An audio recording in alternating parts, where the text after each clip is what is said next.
Ya, Shalom. Perkenalkan, nama saya Rani Lawalata, mahasiswa Universitas Kristen Indonesia Maluku, program studi informatika kelas B. Di sini saya akan menjelaskan tentang jaringan semantik dan skrip pada mata kuliah informasi manusia dan komputer. Manusia dapat dipandang sebagai sistem pemproses informasi. Karena yang pertama, informasi diterima dan ditanggapi melalui saluran input-output atau indera. 2. Informasi disimpan dalam ingatan atau memori. 3. Informasi diproses dan diaplikasikan dalam berbagai cara. Saluran input pada manusia antara lain 1. Mata. Mata berfungsi untuk melihat benda, ukuran, warna, bentuk, kepadatan, dan tekstur. 2. Telinga berfungsi sebagai input pendengaran untuk mendengarkan nada, warna nada, pola titik nada, intensitas, serta frekuensi. 3. Hidung berfungsi untuk membedakan bau yang ada di sekeliling. 4. Lidah berfungsi sebagai indera perasa untuk membedakan rasa manis, kecut, pahit, dan asin. 5. Kulit berfungsi untuk merasakan tekanan dan suhu. Kita masuk pada penglihatan.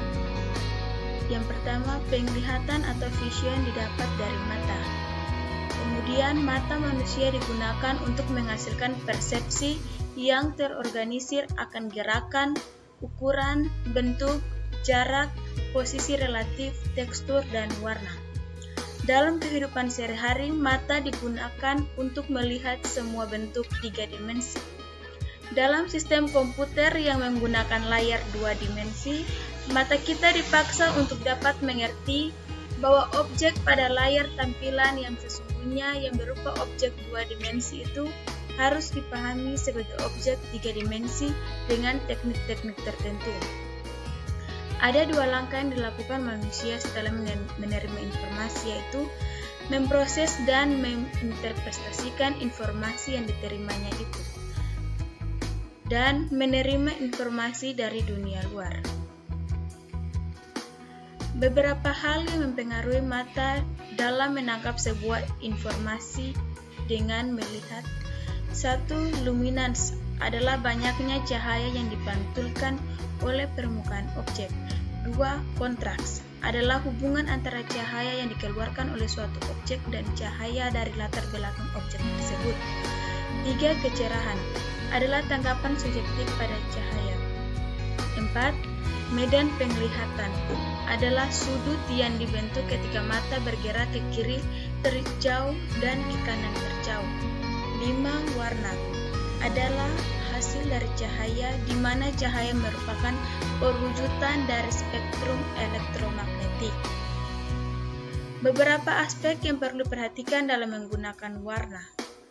1. Aspek psikologi. Hindari penggunaan tampilan secara simultan menampilkan sejumlah warna tajam. 2. Aspek perseptual. Persepsi adalah proses pengalaman seseorang dalam menggunakan sensor warnanya. 3. Aspek kognitif. Jangan menggunakan warna yang berlebihan karena penggunaan warna bertujuan menarik perhatian atau pengelompokan informasi.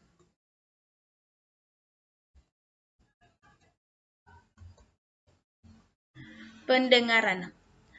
Dengan pendengaran, informasi yang diterima melalui mata dapat lebih lengkap dan akurat. Pendengaran ini menggunakan suara sebagai bahan dasar penyebaran informasinya. Suara dapat dijadikan sebagai salah satu sentuhan penyampaian informasi, akan tetapi hal itu dapat menjadikan manusia cepat bosan, sehingga penggunaan suara dalam antarmuka, pemikiran khusus, dan saksama. Sentuhan atau kulit. Kulit adalah indera manusia yang berfungsi untuk mengenali lingkungan dari rabaan atau sentuhan benda terhadap tubuh manusia. Sentuhan ini dikaitkan dengan aspek sentuhan dalam bentuk media, input maupun keluaran. Sensitivitas sentuhan lebih dikaitkan dengan aspek ergonomis dalam sebuah sistem. Feedback dari sentuhan di sini tidak dijadikan sebagai penyaji atau penerimaan informasi, tetapi lebih ke piranti pendukung seperti model keyboard handphone, keyboard, mouse, tempat duduk user, dan sebagainya. Memori manusia. Sebagian besar kegiatan manusia berhubungan dengan memori atau ingatan manusia, seperti saat manusia selalu mengingat semua yang terjadi. Memori manusia berisi semua pengetahuan dari urutan pelaku. Secara umum ada 3 jenis atau fungsi memori manusia, yaitu tempat penyaringan atau sensor, tempat memproses ingatan atau memori jangka pendek, dan memori jangka panjang. Ada 2 cara menggali ingatan kembali dalam memori jangka panjang, yaitu 1. Episodik, urutan ingatan tentang kejadian. 2. Semantik, memori yang tersusun berdasar fakta, konsep, dan keterampilan informasi semantik terbentuk dari episodik. Model jaringan semantik. Pertama, turunan. Simpul akan membawa sifat induknya. 2. Ada hubungan yang jelas antar bit informasi. 3. Membuat kesimpulan berdasarkan sifat turunan.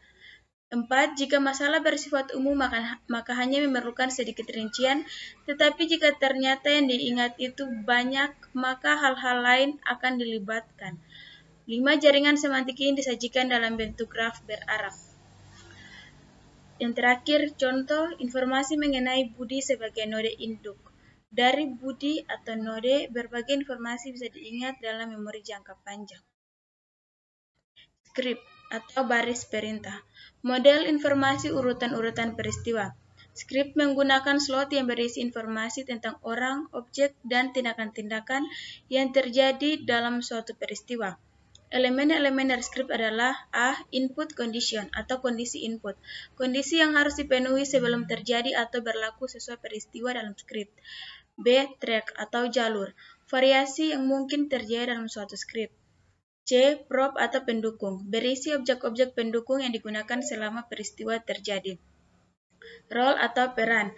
Peran yang dimainkan oleh seorang dalam peristiwa. Scan, adegan yang dimainkan merupakan bagian dari suatu peristiwa. Output, kondisi yang ada setelah urutan peristiwa dalam suatu skrip terjadi. Ya, mungkin itu saja dari saya. Sekian dan terima kasih.